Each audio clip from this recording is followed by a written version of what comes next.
거기에 어떤 하나님의 마음이 담겨 있는가. 항상 그것이 우리 성경을 읽을 때 가장 중요한 원칙 중에 하나입니다. 그것은 바로 사람 존중입니다. 하나님께서 우리 사람의 한 생명을 얼마나 귀하게 여기고 아름답게 여기고 소중히 여기는가 하는 것이 여기에 이 한마디에 담겨져 있는 것입니다.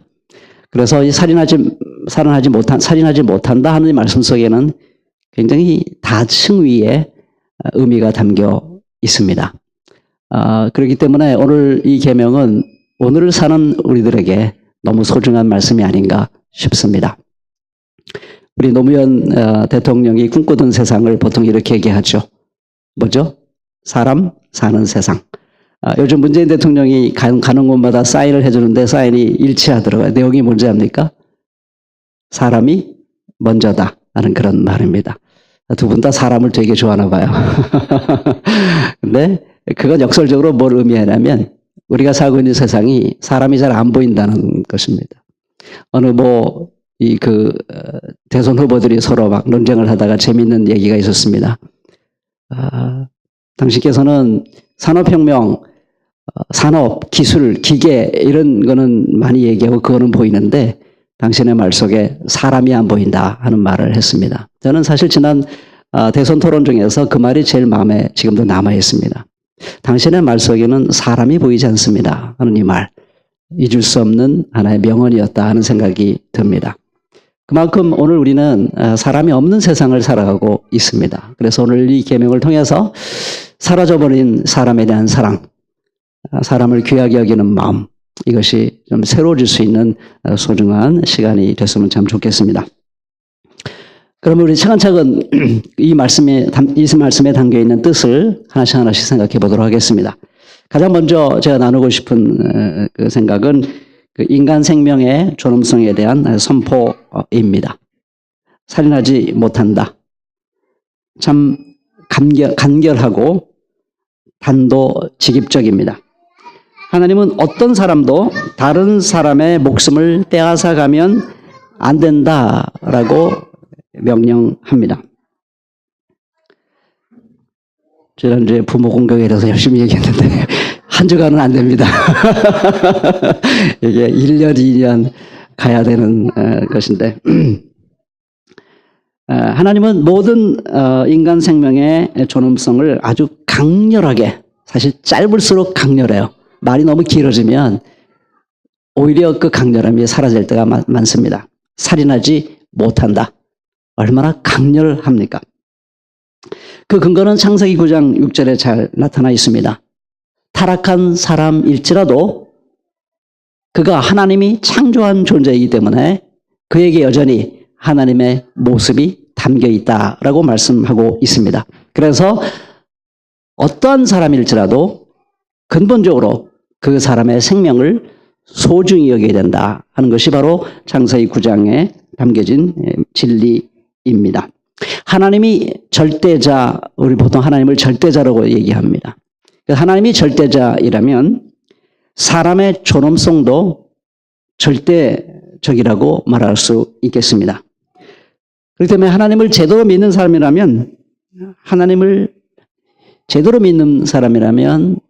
인간 존엄의 절대성을 믿는 사람입니다.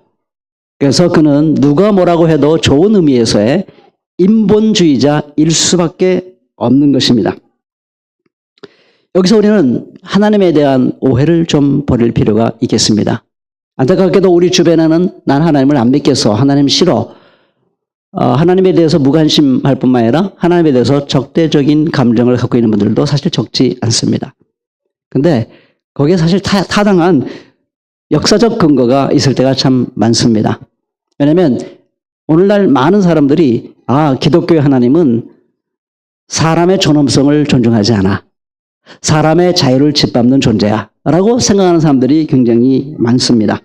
근데 사실 그렇게 생각할 만해요. 기독교의 역사를 가만히 천천히 들여다보면 교회가 사람의 생명을 우습게 짓밟을 때가 굉장히 많았었습니다. 우리 그거를 철저히 반성하지 않으면 오늘날 하나님 안 믿겠다고 하는 사람들의 마음을 설득하고 감동시킬 가능성은 굉장히 적다고 생각합니다. 여러분 우리가 잘 아는 대로 마르크스가 종교는 민중의 아편이다라고 아주 맹렬하게 비판을 했습니다. 거기에 더 타당한 이유가 충분합니다. 마르크스가 영국에서 자본론을 썼는데요. 그 영국 성공회의 진상을 보았습니다. 진리보다 사유재산을 더 소중히 여기는,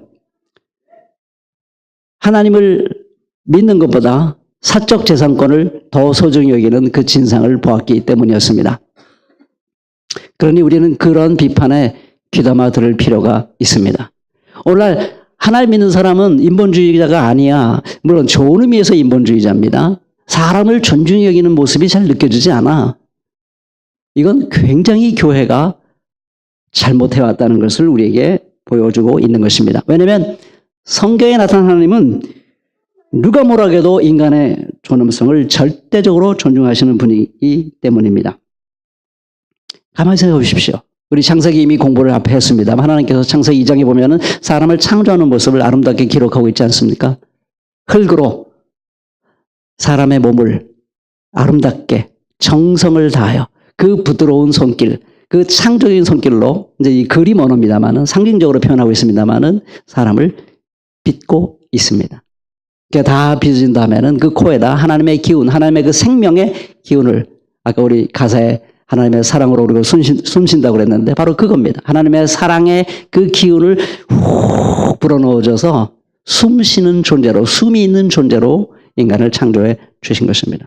가만히 생각해 보세요. 그런 정성을 다해서 만든 존재가 하나님 앞에서 살아 움직이는 그 사랑의 기운을 덧입은 존재가 서로 사랑하고 뛰어다니고 놀고 노래 부르고 예쁘게 사랑하는 그 모습을 보면 하나님 마음이 얼마나 뿌듯하고 하나님의 눈에 정말 그들은 얼마나 소중한 존재였겠습니까? 우리 식으로 말하면 눈에 넣어도 아프지 않은 그런 존재임에 틀림이 없습니다. 우리 세월호 유족들을 보면서 그 자식, 자기 몸을 통해서 나왔기 때문에 그 자녀가 부모에게 얼마나 소중한 존재인가를 우리는 온몸으로 느끼고 있지 않습니까? 그 뼈 조각 몇 개를 가슴에 한번 품어보려고 하는 그 마음, 그래야만 이별할 수 있는 그 부모의 마음, 그 마음은 표현할 길 없는 그 자식에 대한 사랑이고 그 자녀를 소중히 여기는 마음인 것입니다. 저는 하나님이 그런 식으로 우리 한 사람 한 사람을 바라보고 있다고 저는 확신하지 않을 수가 없습니다. 그러므로 살인하지 못한다 하는 이 계명 속에서 우리는 인간 생명의 존엄성, 그 앞에서 우리는 사실 전율을 느낄 수 있어야 하는 것입니다. 인간 존엄성에 있어서 어떠한 차별도 있을 수가 없습니다. 그렇기 때문에 살인하지 못한다는 이 계명은 이 세상의 역사 속에 존재해온 모든 차별에 대한 비판이요 강력한 도전인 것입니다. 불행하게도 인류 역사는 이 계명을 어겨온 역사라고 말하지 않을 수가 없습니다. 같은 인간임에도 불구하고 이런저런 이유를 들어서 우리는 그 생명의 존엄성에 대해서 차별해 왔습니다. 고대 사회, 우리 잘 기억하잖아요. 아리스토텔레스조차도, 그 위대한 철학자조차도 노예는 인간으로 보지 않았습니다. 시민권을 가지고 있는 존재만이 자유인으로서 인간이었습니다. 노예는 그저 말하는 도구인데, 인간이 마음대로 사용할 수 있는 도구인데 다만 말을 할 뿐이다 라고 생각을 했던 것입니다. 그 노예의 생명은 쉽게 앗아갈 수 있습니다. 주인 마음입니다. 근현대사에서 우리 잘 아는 대로 인종차별이 있지 않았습니까? 나치는 유대인을 인류의 발전을 방해하는 쓸모없는 존재로 여겼습니다. 그래서 무려 도저히 상상이 안 갑니다만은 어떻게 600만 명이라는 사람을 가스실을 비롯해서 총살을 다양한 수법을 통해서 600만 명의 생명을 앗아갔어요. 정말 무서운 일이 아닐 수가 없습니다. 몸서리치는 일이죠. 남아프리카 공화국을 우리 기억하고 있습니다. 아파타이트 정책 오랫동안 유지되었죠. 그래서 흑인의 생명을 백인의 생명과는 도저히 동일하게 여길 수가 없었고 흑인의 생명을 우습게 생각해서 얼마나 괴롭히고 얼마나 많은 학살을 자행했습니까? 이와 같이 사회적, 사회경제적 신분의 차이, 피부 색깔의 차이, 문화와 종교의 차이가 많은 인간 존엄성의 생명을, 이 인간 생명을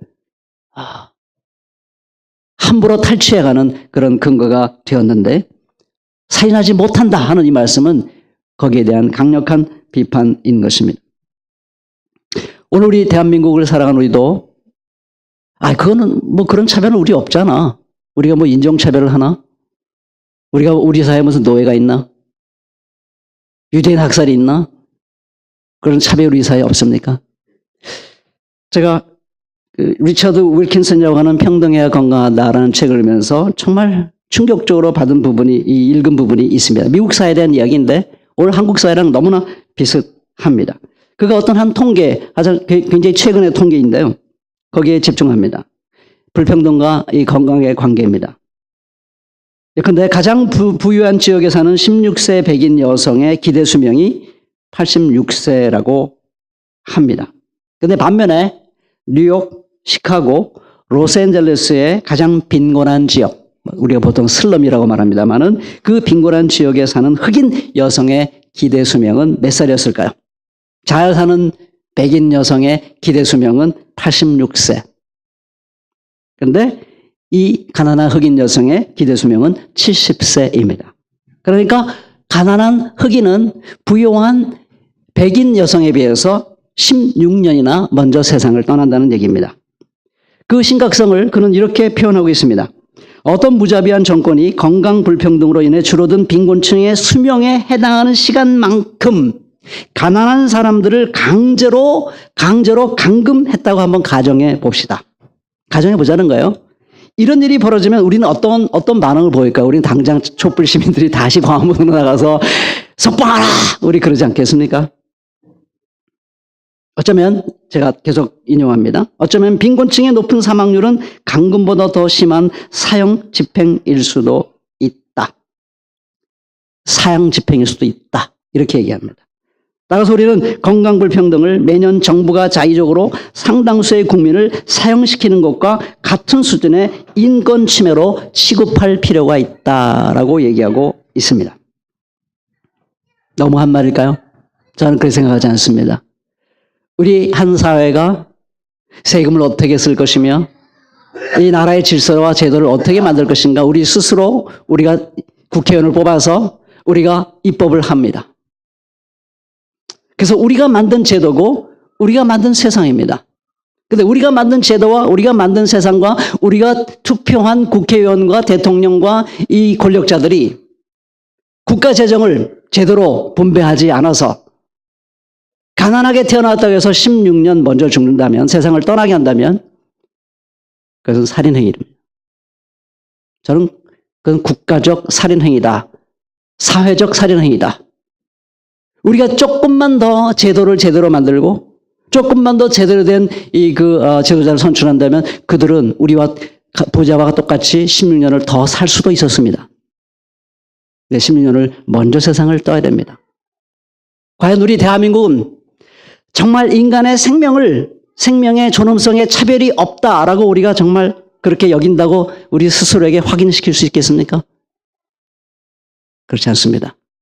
우리 인간 생명의 존엄성의 평등성을 인정하지 않는 사회에서 오늘도 우리는 숨쉬며 인간 이하의 비참한 가슴 아픈 삶을 우리는 살아가고 있는 것이죠. 두 번째로 제가 드리고 싶은 말씀은 잠정적 타협으로서의 사형제도와 정의로운 전쟁에 대해서 말씀드리려고 합니다. 말씀을 준비하다 보니까 질문이 생겼어요. 그러면 개인이나 집단 혹은 국가가 무고하게 사람을 살해하거나 치명적인 범죄 행위를 했을 때 정의를 추구하는 개인이나 집단이나 국가가 그 범죄자의 생명을 앗아갈 권리가 없다는 말인가? 고민스러운 질문입니다. 살인하지 못한다 그랬으니까 사법정의도 사형까지는 어떠한 범죄자도 사형시키면 안 된다라고 말하는 말씀인가? 라는 질문이 생겼습니다. 하여튼 6계명 자체에는 아무런 조건이나 전제가 없어요. 그냥 살인하지 못한다예요. 끝. 그 이상도 그 이하도 아닙니다. 살인하지 못한다입니다. 거기 무슨 설명이 없어요. 아무런 설명이 없습니다. 살인하지 못한다. 절대적인 하나님의 명령입니다. 저는 우리 사회로 말하자면 최고의 권위를 갖고 있는 일종의 헌법 사항이다. 이렇게 저는 보여집니다. 근데 당혹스러운 건 뭐냐면요. 여긴 이렇게 단호하게 살인하지 못한다. 이렇게 내 성경을 쭉 읽어보면 이러이러한 경우에는 돌로 쳐라. 이러이러한 경우에는 죽여라. 하는 명령이 나와요. 그렇지 않습니까? 정의 이름으로 범죄자를 처형하는 걸 허용하는 조항들이 제법 많습니다. 심지어는 가나안 정복 전쟁까지도 명령하고요.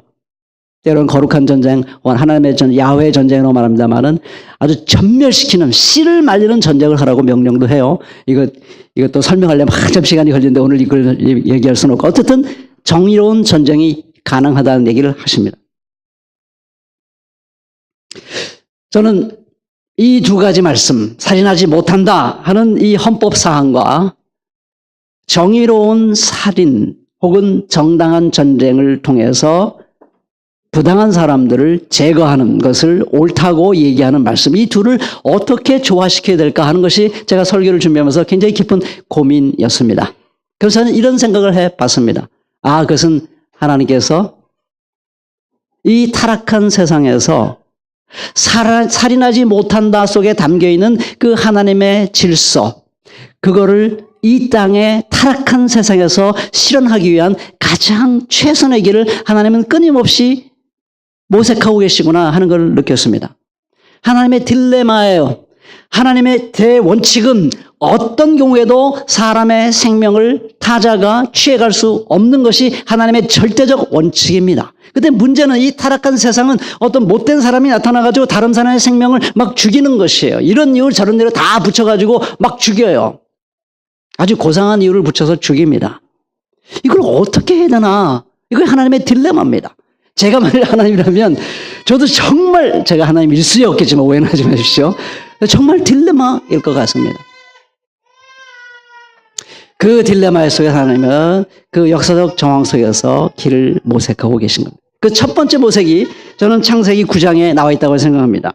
생명이 있는 피를 흘리게 하는 자는 내가 반드시 보복하겠다. 그것이 짐승이면 어떤 짐승이든지 그것에게도 보복하겠다. 사람이 같은 사람의 피를 흘리게 하면 그에게도 보복하겠다. 사람은 하나님의 형상대로 짐을 받았으니 누구든지 사람을 죽인 자는 죽임을 당할 것이다. 이것이 하나님의 해결 방식이었습니다. 그러나 저는 이 말씀을 다시 생각하면 이것이 어느 시대나 보편적으로 적용돼야 대한 절대적인 제도는 아닙니다. 분명해요. 왜냐하면 그 앞절에 보면 동물을 먹을 때 피채 먹지 말라고 그랬거든요. 만약 그걸 오늘 우리가 그걸 절대적인 말씀으로 지킨다면 여러분, 선지국가 안 좋아하는 분도 있겠습니다만 선지국 드시면 안 됩니다. 고기도 아무 고기나 먹으시면 안 돼요. 피를 확실하게 뺀 고기만 드셔야 됩니다. 여러분, 피를 확실하게 제거할 수 있겠어요? 제거도 쉽지 않거니와 피를 확실하게, 피가 있어야 또 고기가 맛있다 그러죠. 그래서 피 있는 고기 좋아하십니다. 잘 드시고 계시잖아요. 여기 우린 채식주의자가 많아서 그런 분 그렇게 많지는 않습니다만은. 그런데도 우리가 거기 양심의 가책이 없이 먹고 있어요. 그게 난 틀렸다고 생각하지 않습니다. 저도 고기를 썩 좋아하지 않습니다만. 그렇다면 우리가 기억해야 할 것이 있습니다. 그럼 왜 굳이 남의 생명을 앗아간 자는 사형시켜야 된다는 그 주님의 명령을 어느 시대나 보편적인 진리로 우리가 받아들일 이유가 뭐가 있냐는 것이죠. 저는 그렇지 않다고 생각합니다. 바울이 물론 그 당시에도, 바울 당시만 해도 로마 권력, 칼을 쥐고 불의를 행하는 자를 심판할 수 있는 공권력을 행사할 수 있는 것 바울이 인정했어요. 그러나 그것도 저는 영원한 거로 생각지 않습니다. 일반적인 언어를 사용했지만 우리 권영경 교수의 그 로마서 13장에 바로 이해하기 책에서 참 재밌게 읽었는데 일반적인 언어로 표현되어 있지만 그건 특수한 상황에 대한 바울의 하나의 처방이었던 것입니다. 그렇기 때문에 오늘날 우리 현대사회에서 사형제도를 폐지하자 하는 것은 저는 굉장히 중요한 운동이라고 생각하고 저는 그리스도인들이 환영해야 될 거라고 저는 생각합니다. 인류 역사가 많이 발전해 왔습니다. 이제 통계를 내보면 사형제도가 있다고 해서 그 험악한 살인 범죄를 제어할 수 있는 가능성이 없다는 것이 증명이 됐습니다. 그리고 인간 법정의 사형의 선언이 항상 정당하지 않을 수가 있어요. 이런저런 이유로 해서 그 사형 선고가, 사형 집행이 잘못될 수 있습니다. 그럼 어떡할 것이요? 그 사람을 다시 살려낼 수 없어요. 그렇기 때문에 저는 여러 가지 면에서 이 사형제도를 폐지하는 것은 그리스도인들이 환영할 만한 시대 속에 우리는 살고 있다라고 저는 그렇게 생각을 하는 것입니다. 중요한 것은, 정말 중요한 것은 살해하지 못한다 하는 이 하나님의 마음, 이 하나님의 정신을 우리 가슴속에 정말 깊이 품고 살아가는 것입니다. 오늘 이 역사적 정황, 이 시대적 상황에서 그 인간 생명 하나하나를 똑같이 소중히 여기라고 하는 하나님의 뜻을 가장 효과적으로 실천할 수 있는 길이 무엇인가, 이 고민을 하면서 우리는 함께 찾아가야 되는 것입니다.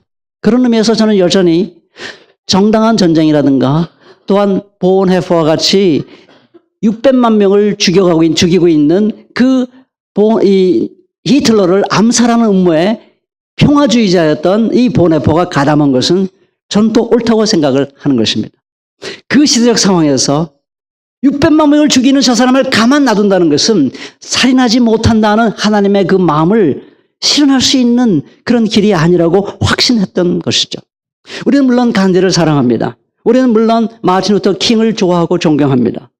어떤 경우에도 비폭력적으로 무저항적으로 저항한다 하는 그 원칙 저는 사랑하고 존중합니다. 그러나 때로 보온해퍼 같은 사람이 나타날 수밖에 없는 상황도 있다는 사실을 우리는 인정해야 되는 것입니다. 중요한 것은 겉으로 드러나는 행동보다는 정말 내 마음 깊은 곳에 정말 한 생명 한 생명을 정말 하늘같이 받들고자 하는, 하나님처럼 받들고자 하는 어떠한 차별도 없이 존중히 여기느냐 하는 것입니다. 그것만 있다면 우리의 행동 방식에 대해서는 우리가 주님 앞에서 간절히 기도하고 결정할 수 있는 자유의 몫이다. 저는 그렇게 생각을 하고 싶은 것입니다. 세 번째로 제가 드리고 싶은 말씀은 살인에 해당하는 비인간적인 태도와 행위들에 대한 이야기입니다. 예수님의 해석이죠. 그래서 예수님은 깊이 들어갑니다. 그 당시 율법 해석학자들은 사람의 생명만 뺏어가지 않으면 살인하지 못한다라는 계명을 우리 다 지켰다라고 생각했습니다. 아니다. 만일 너희들이 형제와 자매를 향해서 성을 낸다면 그건 살인을 한 거다. 만일 너희가 형제와 자매를 얼간이다, 바보다 라고 모욕한다면 너희들은 살인한 거다. 이렇게 말씀하고 있는 것입니다. 저는 이것이 예수님께서 살인하지 못한다는 계명을 정말 깊이 이해한 결과라고 저는 생각을 합니다.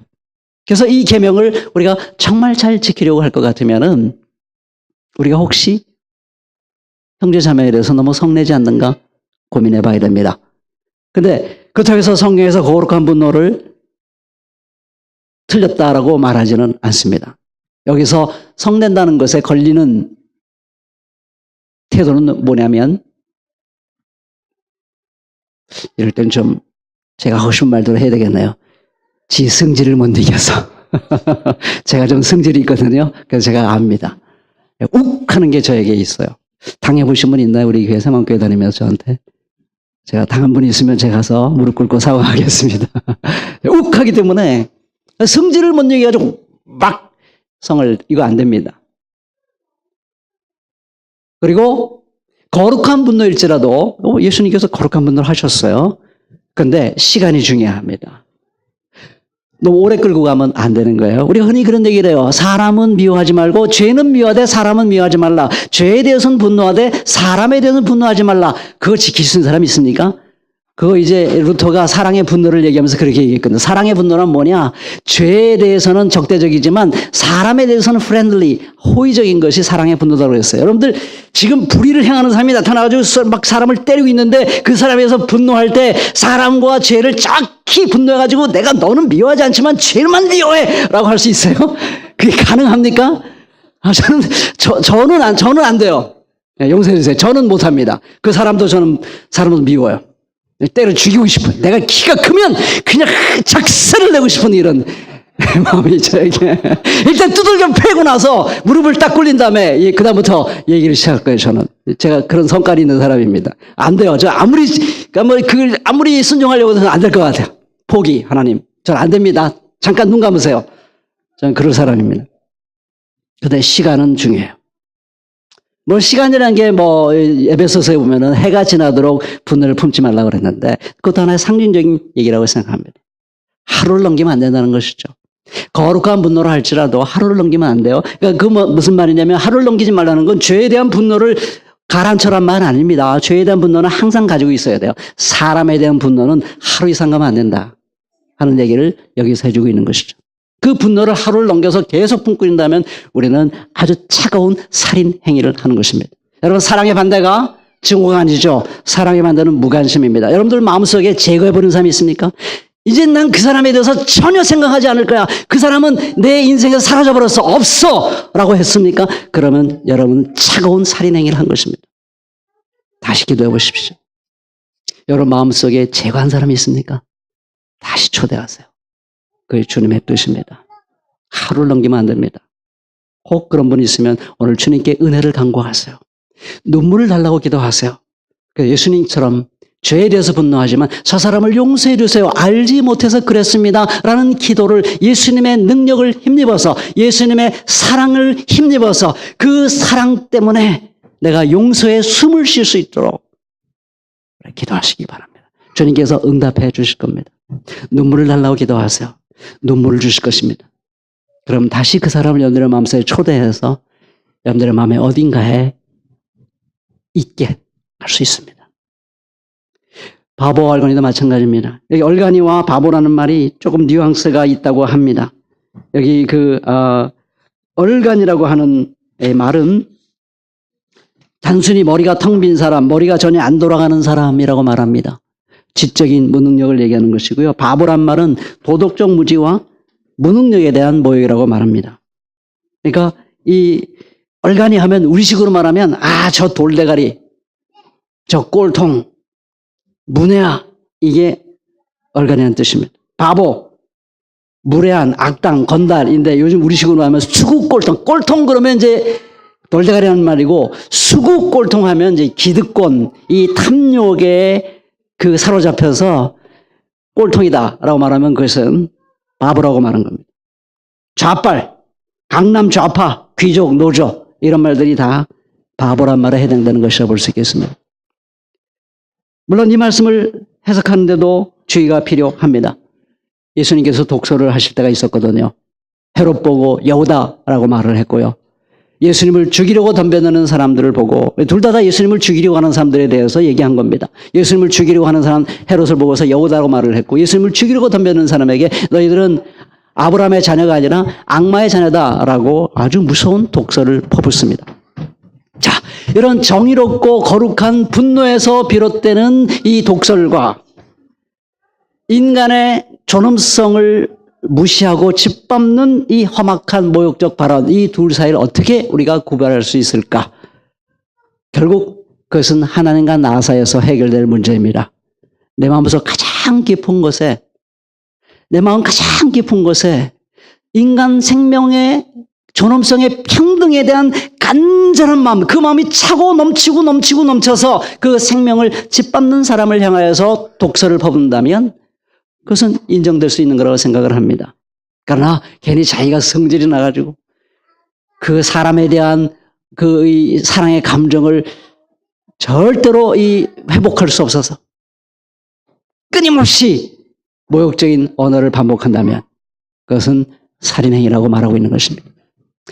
예수님은 이 문제를 뒤로 미루면 안 된다고 말하고 있습니다. 빨리 즉각적으로 해결해야 된다고 말합니다. 아주 긴급하게 해결해야 된다고 말합니다. 예배를 드리다가도 제사를 드리다가도 내가 누구에게 모욕적 말을 해서 그 사람이 나에 대해서 아픔을 겪고 있다면 당장 그 생각나는 순간 그 제사 장소에서 벌떡 일어나서 가서 그 사람의 용서를 빌고 화해하고 와서 다시 제사를 드리라고 했습니다. 예, 우리 정확히 얘기하면 예배 드리다가 아까 가슴에서 제거한 사람이 생각난다. 이거 나 지금 벌떡 일어나야 되겠네. 그럴 수도 있어요. 일어나고 싶으면 일어나셔도 돼요. 가서 내가 당신에 대해서 그런 말을 했던 것, 당신의 마음을 아프게 했던 것, 그리고 내가 괜히 내 마음속에 당신을 제거한 것 용서해 주십시오. 화해하고 다시 오라는 것입니다. 어떤 사람이 고소를 했어요. 내가 그 사람을 아프게 했기 때문에. 그런 재판정 걸어가다가 중간에라도 먼저 화해하라고 그랬어요. 안 그러면 재판관에 넘겨주고 감옥에 들어가고 한 펜이라도 갚을 때까지라도 그는 감옥에 있어야 된다. 철저한 엄중한 심판을 받을 것이라고 했습니다. 그러니까 이건 무슨 얘기냐면 이 문제를 그거 좀 은혜 받은 다음에 내가 좀 성장한 다음에 내가 좀 괜찮은 사람이 된 다음에 나중에 해결하겠다. 안 된다는 얘기입니다. 즉각적으로 해결해야 된다라고 말씀하고 있습니다. 저는 이 명령이 오늘 한국 사회에 주는 의미는 정말 깊다고 생각합니다. 아까 소도에 얘기한 것처럼 우리가 너무 사람에 대한 존중을 잃어버렸기 때문입니다. 개인적으로 혹은 사회적으로. 그가 비록 알바를 하고 있어도, 그가 혹 무직이라고 해도, 그가 혹 장애를 갖고 있다 할지라도 우리는 그 사람이 거기 있는 것만으로 얼마나 사랑스럽고 아름답고 소중한 존재인가를 깨닫고 사랑하고 귀하게 여기는 법을 배워나가는 저 여러분들이 꼭 될 수 있기를 주님의 이름으로 축원합니다. 기도하시겠습니다.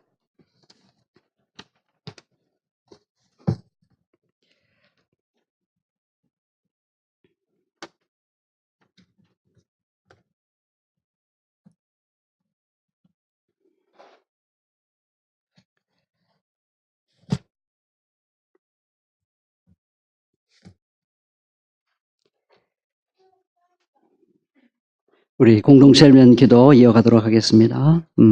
검찰개혁이 반드시 이루어져서 적폐 세력이 청산되고 사법정의의 길이 활짝 열리도록 한국교회가 탐욕적인 개교의 성장주의에서 벗어나 작고 건강한 교회를 지향하도록 사드 철회, 자주 독립국가 위상 확립, 한 번 더 평화를 위해 서는 모든 이들에게 힘주시도록 교우들과 함께 하나님 나라와 그 의를 추구할 새 목사를 잘 분별하여 청빙할 수 있도록 우리 말씀도 생각하면서 우리 기도드리겠습니다. 기도하십시다.